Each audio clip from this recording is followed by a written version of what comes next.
have Professor Michael Cherry. Like, he is the man who actually started Saturday Science sometime in 1989, something like 1988, long time ago. He's one of a very distinguished faculty from Department of Physics and Astronomy in LSU. He did his PhD from University of Chicago in 1978, and then he was a leader of various gamma ray astrophysics groups in University of New Hampshire, UPenn, and then he joined LSU in 1988. He has been the chair of the Department of Physics for 9 years, and also Department of Chemistry for a long time. He is a very distinguished faculty. He has been awarded the Distinguished Faculty Award and the Rainmaker Award. He is the head of the High Energy Astrophysics group at LSU, and he has been involved in various space mission experiments covering the gamma rays. So today, Michael Cherry, like our distinguished guest, will tell us about gamma ray from lightning. Thank you, Param. Well, it's great to see everybody here. I assume that just so that you can hear me, I'll take my mask off. It's great to have everybody here. Thank you very much for coming. I should start out with an apology. I was first asked to give this talk about 2 years ago, before COVID, and in the intervening time, the title was changed, but in fact the advertisements didn't reflect that. So I'm going to talk not about cosmic rays, but about lightning. I'm an astrophysicist, a physicist who studies astronomical sources, and a lot of the experiments that I've worked on have been cosmic ray experiments. But one of the things that astrophysicists study, especially high-energy astrophysicists, is the high-energy radiation that comes from various distant exotic sources. Sources like black holes, neutron stars, supernovas. This is the debris cloud from, I hope you can see that, the debris cloud from an explosion of a star, a supernova called the Crab Nebula. And there are shock waves in that very turbulent environment that accelerate particles up to the speed of light and produce high-energy X-rays, high-energy gamma rays. In order to study something like that, it's hard to really understand a source like this that's very, very distant. One of the things we'd like to do is to see if we can maybe study closer sources in more detail. So we look at things like the sun, where solar flares accelerate particles to very, very high, to high energies. And it turns out that one of the other things we can do is to look right here on Earth at lightning. Because it turns out, and this was only realized about 25 years ago, that the electric fields in lightning accelerate particles to the same kind of energies that very distant astrophysical sources do and produce high-energy X-rays. The only way to produce, or X-rays are basically light. Light with very short wavelengths. Wavelengths may be the size of an atom. Gamma rays are the most energetic form of light we know of, with wavelengths even shorter than that. And the only way to produce particles like that is to start off with, the only way to produce radiation like that is to start off with high energy particles. If I have an electron moving through the atmosphere, it's going to slow down and ionize the atmosphere. And as it loses energy, it'll produce radiation. Radiation that's given a German name, Bremsstrahlung. Brem means to put the brakes on, to break something, to slow down. And Strahlung is radiation. So it's braking radiation, radiation that a particle produces when it slows down. That's basically the only way that we know how to produce X-rays and gamma rays.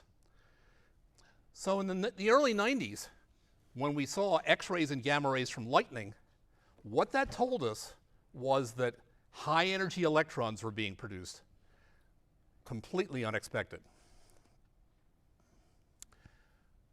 When Ben Franklin flew his kite, he showed us 250 years ago that lightning is electricity. And so for many years, we've assumed that lightning occurs when a spark occurs, just because the air breaks down. I grew up in Pennsylvania. And in the north, every little kid learns really quickly that in the wintertime, when you walk across a carpeted room, because the air is dry, you don't shuffle your feet. You don't scuff your feet on the rug as you walk along, because if you do that, you're going to pick up a charge. And then when you get to the door on the other side and reach out, there's going to be a spark that's going to jump from the metal doorknob to your hand. And you learn that really quickly.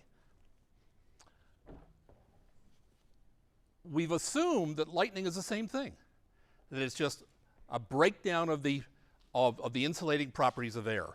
But the problem is, when we measure the electric fields, they're not high enough to cause the air to break down.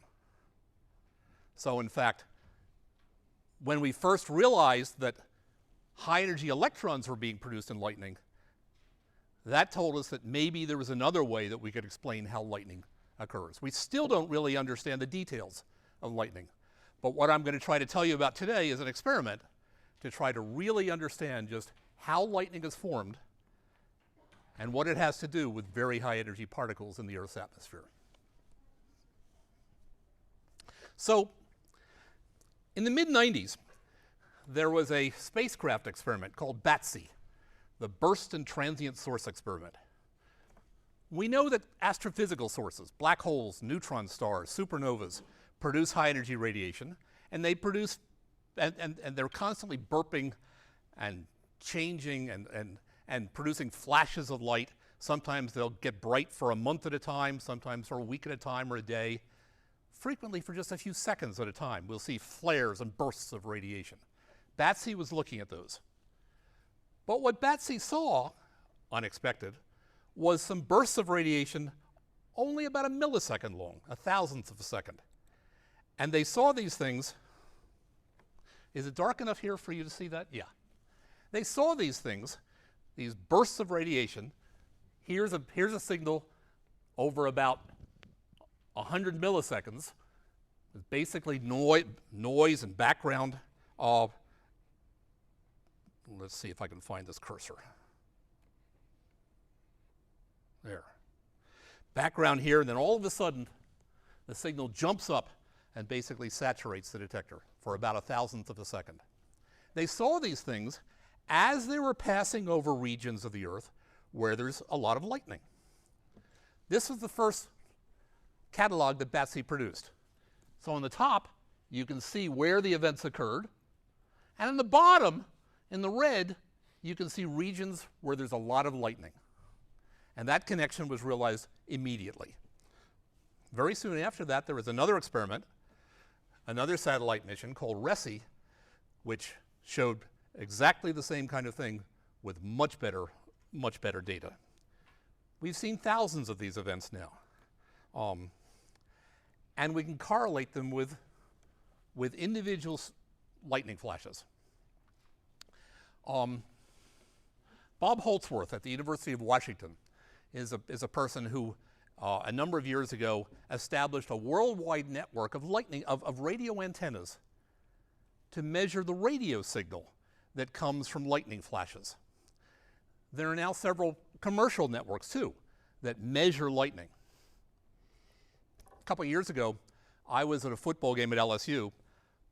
The weather was bad, it was pouring, the sky was gray, and all of a sudden they announced everybody's got to leave the stadium because there's lightning nearby.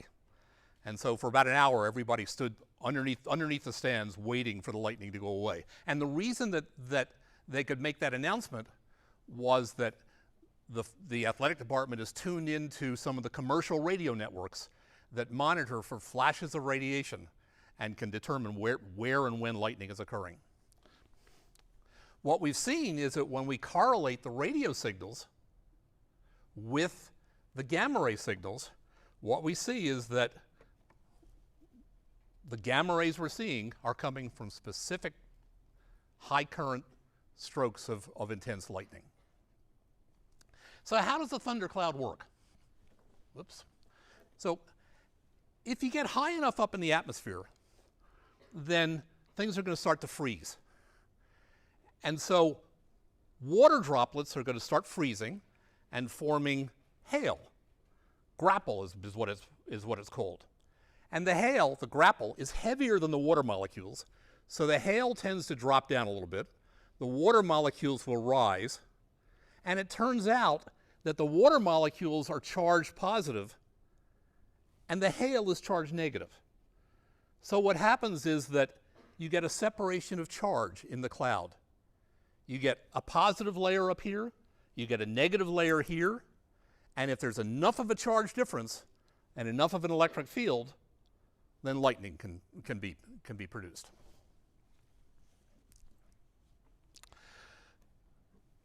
But when we've measured the electric field, it turns out that what we see is a field of about 2 or 3 kilovolts for every centimeter. We need factors of 2 or 3 or 4 more in order for air to break down. But 3 kilovolts per centimeter is just about enough, just exactly what we need, so that when electrons pass through the air, they gain energy faster than they lose energy. They're going to lose energy because they're ionizing the air, but the electric field is going to accelerate them. And then, when you have a fast electron striking, say, an oxygen atom and knocking off more electrons, those electrons that get knocked off will be accelerated, and they'll knock off more, and you'll get a whole shower of maybe millions of electrons as a result. And now, as the field builds up this shower, builds up this enormous spray of these electrons, when you get up to the top here and you get off the top of the cloud to where you don't have that electric field anymore, the particles will then lose energy. The particles will radiate a burst of X-rays and gamma rays. That's the bremsstrahlung. So these events are called terrestrial gamma flashes, TGFs.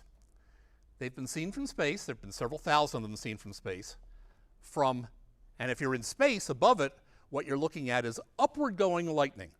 Lightning that goes from one cloud to another, pointed upward. Bursts of gamma rays and X-rays have been seen at the ground too. But at the ground, you're looking at downward coming lightning from the cloud down to the ground. The first time this was seen was in New Mexico, where 3 of these bursts, about a millisecond long, were seen from cloud to ground lightning. One event has been seen on an airplane. A couple of events have been seen at an array in Florida, a few recently in Japan, and a bunch of events like this have been seen on Mount Aragats in Armenia. What we decided to do at LSU, since we have a lot of lightning here, we have more lightning here than almost anywhere else in the US, we decided to build an array here, a detector here, to be able to look for these things. How do you detect X-rays and gamma rays? Well, typically what you do is you take a material, in this case was a material called sodium iodide, so that when radiation passes through it, it emits a flash of light.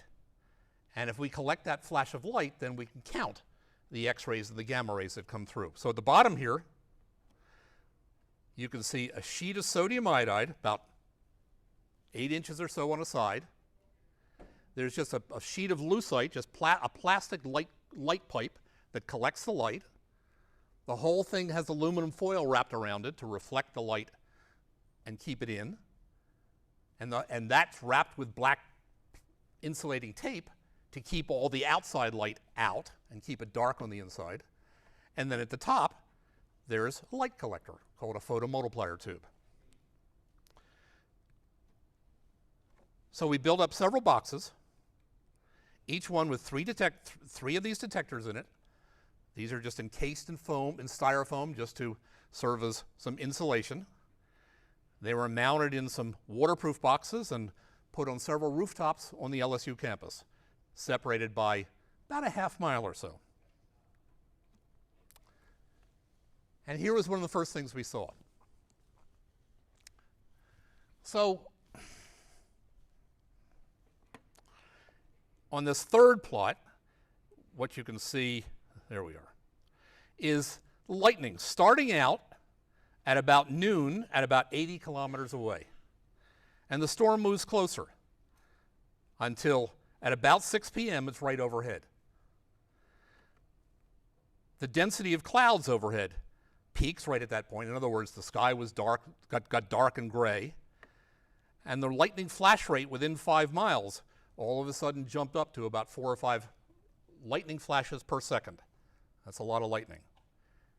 And at the top, what you see is that three separate detectors separated by about a half mile on various rooftops on LSU's campus measured signals.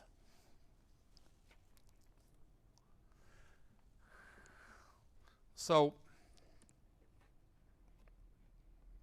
here's what we saw over just about 100 milliseconds. There's various background. This is just due to normal radioactivity. Things like uranium or uranium byproducts in the building materials on the roof, potassium in the glass of the detectors, various things that were causing natural background. But then right here at time 0, one can see a little bit of a burst in one detector, in a second detector, in a third detector, and here's what the sum of the 3 of them look like. So it's pretty clear that there's really something there. We actually had another detector that was identical to the others, but no sodium iodide. So that didn't see anything. It wasn't, we had that there specifically so that we could make sure that there was nothing, no noise on the high voltage line that was caused by lightning or anything like that. These were really gamma rays. These are some radar images of an event taken. These are the same kind of radar images that you see on TV. We got these from the National Weather Service. These pictures are spaced 5 minutes apart. So at the top left, what you can see is, well, the detector is right here in the center, and here are the clouds. The updraft here is getting up to about 30,000 feet. 5 minutes later, the updraft is up to about 40,000 feet. 5 minutes after that, in the bottom left, the updraft is about 40,000 feet, and we saw our gamma ray flash. And 5 minutes after that, the updraft had collapsed. So the burst of gamma rays occurred, that energy was released by those high energy electrons, and the thunderstorm, the updraft collapsed. 5 minutes later, another updraft got up to about 35,000 feet. 5 minutes after that, it was up at 40,000. Another gamma ray burst occurred, and again, the thing collapsed. So not only were we seeing these bursts of gamma rays, but we were also seeing that they had a real connection with the structure of the storm itself. So these things are the most energetic accelerators we have anywhere on Earth. And we wanted to understand how they really fit into the dynamics of the storm, into the atmosphere, into weather. Typically, we were seeing maybe 20 or so gamma ray photons in a millisecond at a typical distance of about a mile. So when we calculate how much the gamma rays, the X-rays are absorbed between the time they get from the source through a mile of air to us, and when we take into account the fact that that beam of photons isn't just directed right at us, but it's going off in every direction, whether we can see it or not, then we can calculate how many photons there needed to be at the source. And the answer is about 10 to the 18, a 1 with 18 zeros after it. These are enormously intense events. And so one of the questions one asks is, well, what happens if lightning hits an airplane? Is there a radiation hazard for air travelers? That's a question we're still asking. We don't know the answer to that. So what was the next step? Because we did this These results were from about 5 or 6 years ago. What we needed to do was to really do the experiment in a lot more detail with much better statistics, and do the experiment, and we wanted to do the experiment in several locations where we knew there was a lot of lightning. So we decided to establish one detector, one set of detectors in Baton Rouge on the roof of the physics building. We have another set of detectors in Puerto Rico, in Utuado, Puerto Rico, and another set in Panama City. If you may recall that several years ago there was a hurricane that passed over and did a lot of damage in Puerto Rico. And we saw, that was Hurricane Maria. We saw a lot of the images on TV there, and one of the really heart-rending images that was shown over and over again was pictures of videos of people who didn't have water and had to, and were shown crossing a river carrying their water jugs to get water and bring it home. That river was right next to our detectors in Utuado. In Panama City, it turns out that we're sitting on top of the National Center for Metrology, for measurement, which is just a wonderful location. And it's interesting because when we get tired of working on our detectors, we can stand up and look back in the other direction, and the Panama Canal is right there. So you can just watch the ships going through the canal.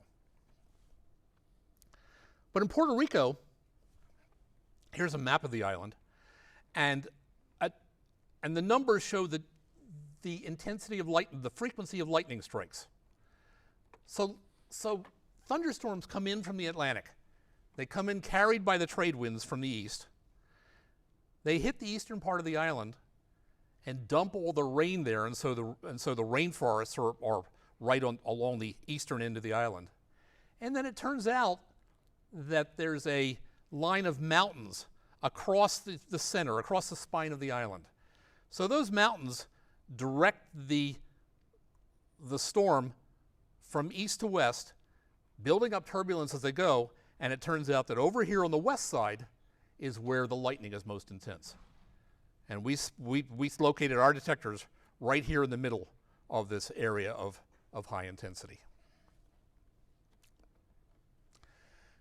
There was a group at the University of Puerto Rico that had a set of radio antennas monitoring lightning. We joined with them, and this was a chart they had.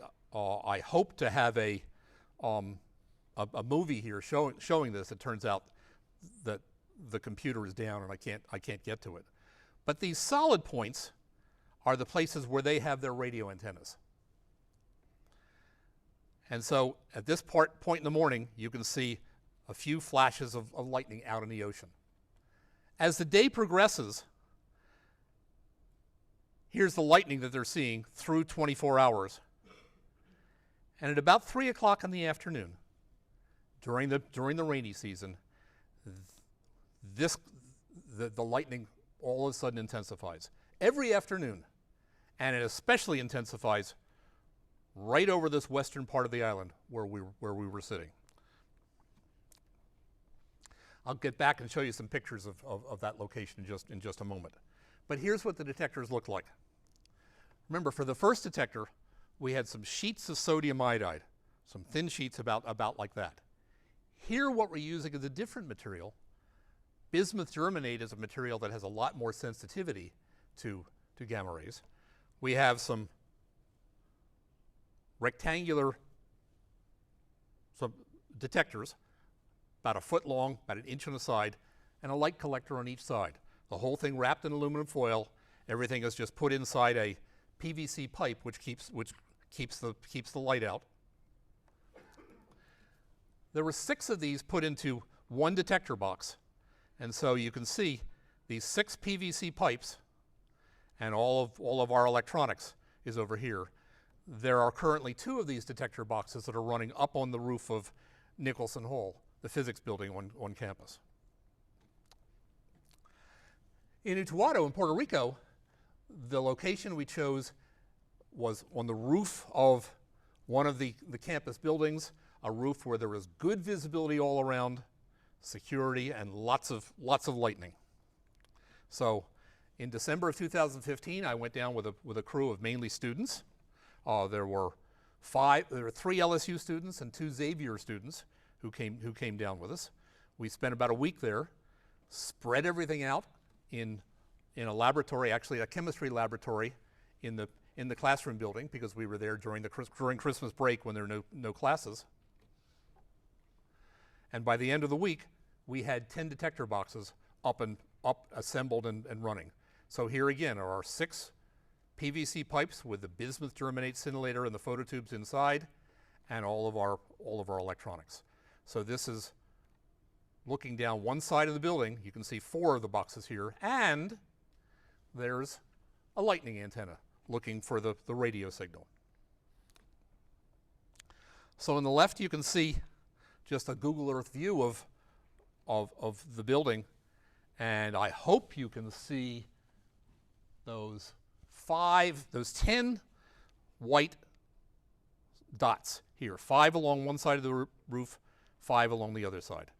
So that detector has been running ever since early 2016. In Panama, as I say, we're sitting on a building on the roof of the Center for Metrology Laboratory operated by the national government, opposite from the Panama Canal. Those detectors have also been running ever since about 2016. And so, what did we see? Well, again, one of the first things we saw was a case where there was lightning starting about 50 miles away, and this is a plot over a full day. The lightning came closer. It got overhead. The lightning flash rate got to about 5 or 6 flashes per minute. Per second. The cloud density went up. And in this case, what we saw was the gamma ray signals that lasted for maybe an hour or 2. Lasted through the duration of the storm. So this wasn't the flashes we were looking for. This was radon being produced in the atmosphere and being precipitated out by the rain. But very shortly after that, this is what we were looking for. Here's an event that lasted for just about a millisecond. It just steps up, seeming to step up in little bursts, and then abruptly cuts off, lasting for about a millisecond. So a lot of our events looked like that. Remember that picture of things seeming to jump up in steps, because I'm going to come back to that in a moment. But a lot of our events had this structure rising over about a millisecond and then cutting off abruptly.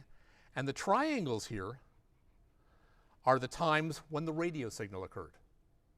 So we were seeing the gamma rays first, and then maybe a fraction of a millisecond later, then came the radio burst. So apparently what's happening, well, I'll come back to that in just a moment. We've seen 60 or so events now. They occur in all sorts of storms. Big multi-cell storms, storms coming in with squall lines from the west associated with disturbances in the Gulf coming up from the south. They occur near the times of maximum lightning, but not exactly. So here are a number of storms where the plots show the lightning intensity. The shaded areas show hail. We don't get a lot of hail here in Baton Rouge, but every single time we saw one of these events, there was hail present. So what that's telling us is that these things are occurring when there's a whole lot of turbulence, a whole lot of updraft, typically getting up above 30 or 40,000 feet, generating really large electric fields. And if you look closely, what you can see in each of those graphs is a dashed line showing when the gamma ray event occurs, that occurs close to the maximum of lightning, but not right at the maximum lightning intensity. Here's a map of the cloud top taken from the National Weather Service. You can see where the storm occurs. This is another event at Baton Rouge. So the lightning flash occurred where the star is, a bit to the southwest. The center of the storm is to the west in Port Allen. The gamma ray event was occurring right near the storm, but not at the maximum of the storm. It's off on the a little bit away from the core of the updraft. So when that cloud generates its positive and its negative charge and generates that really high field, what happens is that a channel gets ionized here. The storm, the lightning takes a pause, and then as a bit more charge builds up, another channel gets ionized, and we have what's called a leader that steps down to the ground. And eventually, as it nears the ground, it attaches to another leader of ionized air coming up from the ground. And now, once the downward coming leader attaches to the upward coming one, now you've got a wire from the cloud to the ground. Now you can have things, electrons being conducted all along that ionized channel, all along that wire, and that's when the flash occurs. That's when the lightning occurs. So what's happening is that electrons are being accelerated as the leaders form. We know that the gamma rays are produced before the leader, so electrons are being accelerated while the channel is forming. And then eventually what happens is we see the lightning flash. So here you can see the leader, the steps forming. It's about to get the ground. Now there's a lightning flash.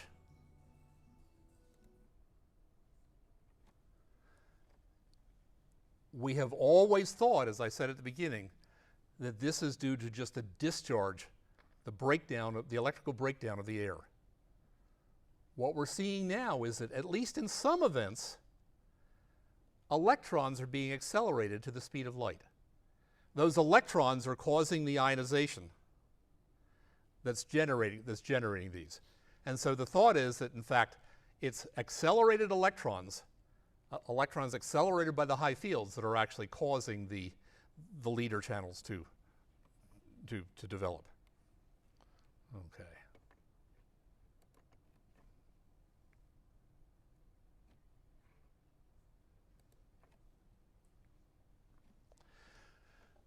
So up until very recently, we had 10 detector boxes in Puerto Rico, 5 of them in Panama City, 4 of them here in Baton Rouge.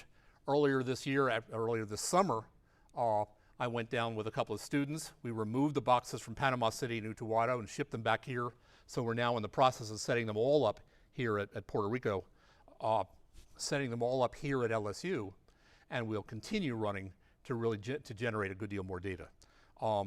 This is a project which has been operated with a number of students. In fact, the picture is Jonah Hoffman, one of our recent physics graduates.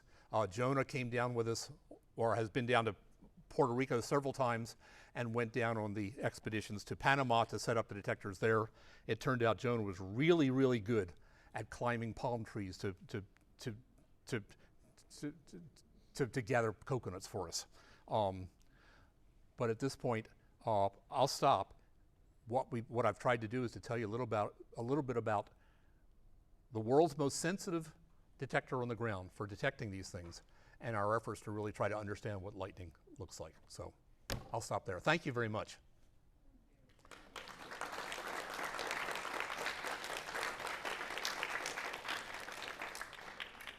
So I've been talking for the last half hour.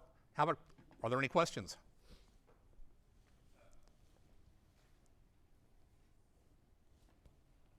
None? Yes? What determines where the branches and the leaders go? It's pretty much random, because what happens is that an electric field builds up, and if I happen to have a charge concentration here, I'm going to have a channel develop there.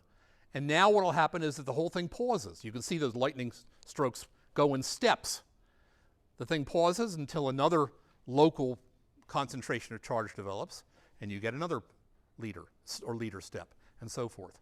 And we're seeing the same thing in the optical flashes and in the stepping up of the gamma rays.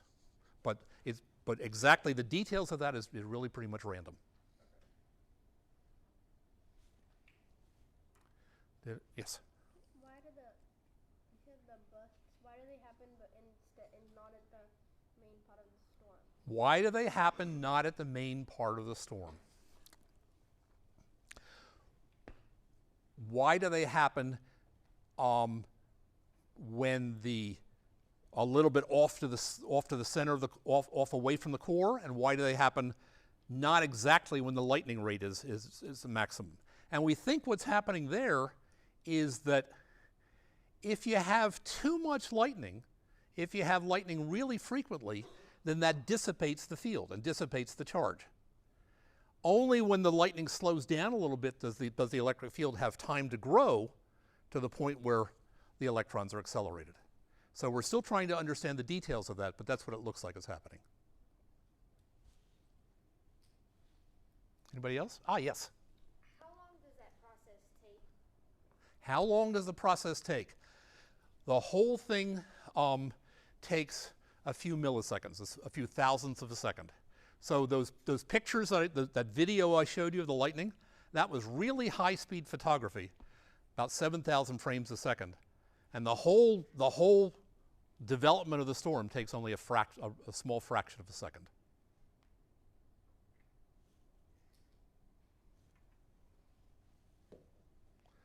Yes? Who else is studying this? There is a group, there are a couple of groups in Florida, because Central Florida has more lightning than anywhere else in the U.S. We're probably next to them, but they have a lot more than we do. There is a large group in Armenia at Mount Aragats that has been studying these kinds of things for a long time. There are several space experiments. So there's one NASA mission, which is operated out of NASA's Marshall Space Flight Center in Huntsville. And you may have noticed, and I forgot to say it, that when we first set up our detectors, we set up detectors in Puerto Rico, Panama here, and in Huntsville, working with the Huntsville group. Turned out that after 2 years, we didn't see any events there, so we removed those detectors. But there's the Huntsville group, and there is also a European space experiment. So there's a European group looking at this as well. There are also just a lot of people who were studying lightning from the ground and just studying other aspects of lightning. So there's a large group of interested meteorologists and weather people who are studying lightning as well and are associated not directly with the gamma ray side of it, but with other aspects of lightning work.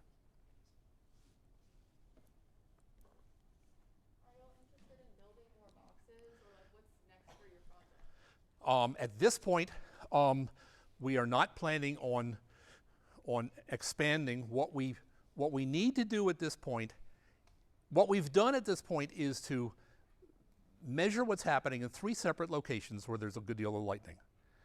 We've looked at the differences between the different areas and what kind of geographical conditions are important. Now what we need to do is to really look at the details of individual events. So we've brought all our detectors from Puerto Rico and Panama back here. We're in the process of refurbishing those. We'll set those up here at LSU later this fall and continue running here for several years. Beyond that, we do not have any plans for further expansion. Mm-hmm. Question about the box itself. You have all the intricate details and like everything's buried into it, and then they're all light sensitive and everything, and then you cover them in essentially a plastic shell. Are you trying to get readings? Do they come through the shell, or is it all through the light, or are they able to read like you said, the photon? X-rays and gamma rays pass through material really well. If I want to absorb high energy radiation, I can use very dense material, very heavy material like lead. But that'll stop X-rays and gamma rays real well. But it'll pass through plastic. The plastic roof of the plastic lid is basically transparent. So remember that we wanted to transport these detectors to Puerto Rico and Panama. We needed shipping containers. So those white plastic boxes are basically shipping containers. We packed everything up in them, we put them on a ship, sent them down to Puerto Rico and Panama, and then used those as the detector housings. We needed to keep moisture out, we needed to keep the sunlight out, we needed to keep the temperature reasonably uniform. And so we had them inside the plastic box that was just, that at that point was just a housing. Did that answer your question? So if you're able to detect a signal on an airplane, what makes it a difficult question to determine if that has health effects for people on the airplane? The question is, if one can actually detect events like this on an airplane, and that has been done once, then why is it so difficult to answer the question of what are the health benefits or health risks? Basically, the question, we know pretty well how much radiation dose a human body can take before there are health hazards. What we don't know is just how much radiation is really produced here. One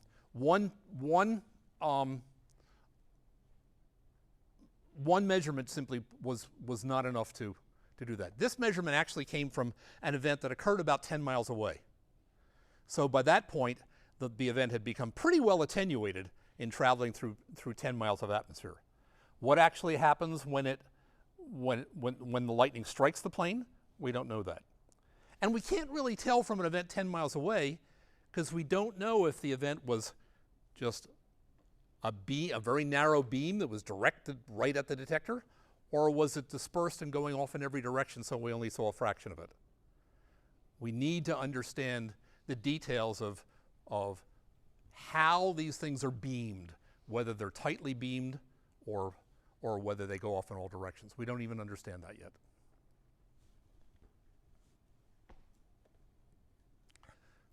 Okay.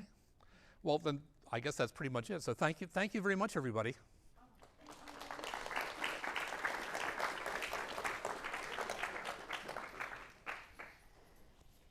if some of you still have questions, you can come and talk to Dr. Cherry. I would also like to announce that the next Saturday Science will be on November 13th, and it will be by Professor Kit Matthews, the Dean of Department of Physics, and it will be about how the radiation like X-rays and so on, they affect human bodies, and what are we doing with the medical